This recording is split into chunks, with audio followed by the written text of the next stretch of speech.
Assalamualaikum warahmatullahi wabarakatuh. Perkenalkan nama saya Muhammad Umar Rasid dengan NPM 223510718 dan di sini saya akan menjelaskan tentang tentang tugas 4 yaitu dasar pemrograman mobile.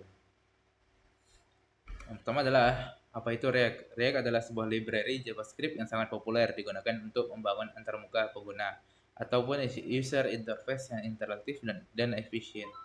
Dibangun oleh Facebook, React memungkinkan pengembang untuk membuat komponen-komponen UI yang dapat digunakan kembali, sehingga mempercepat proses pengembangan aplikasi web.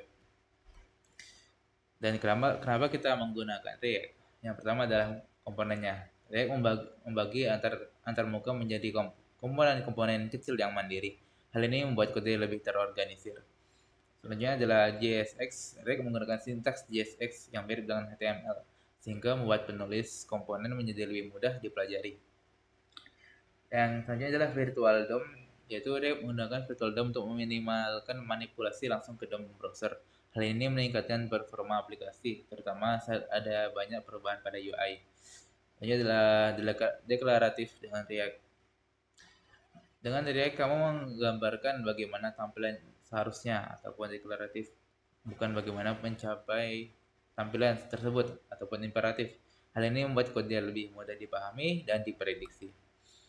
Yang selanjutnya adalah konsep-konsep utama dalam React. Jadi di React itu ada namanya komponen.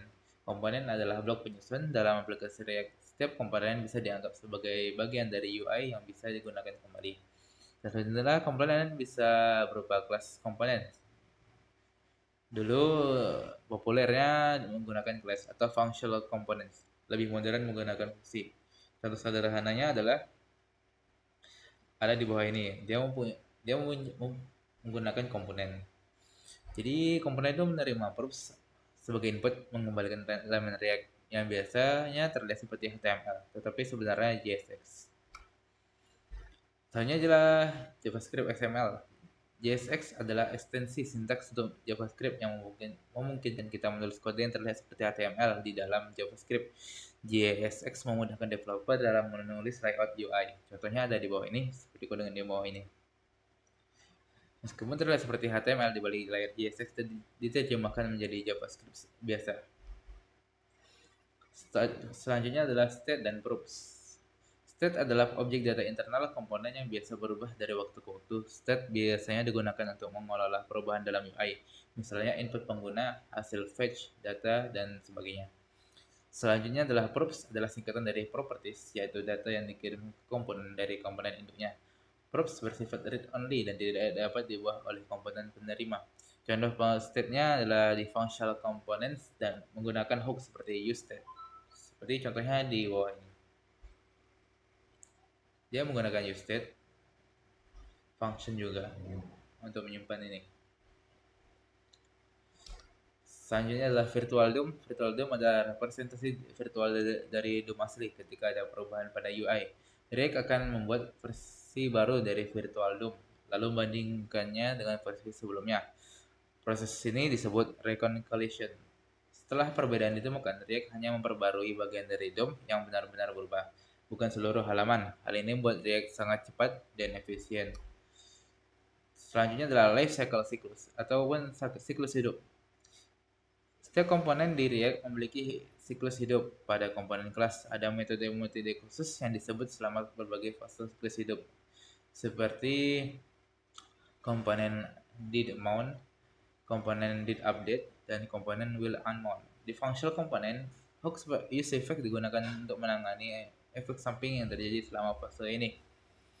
Contohnya adalah di bawah ini, seperti kode di bawah ini.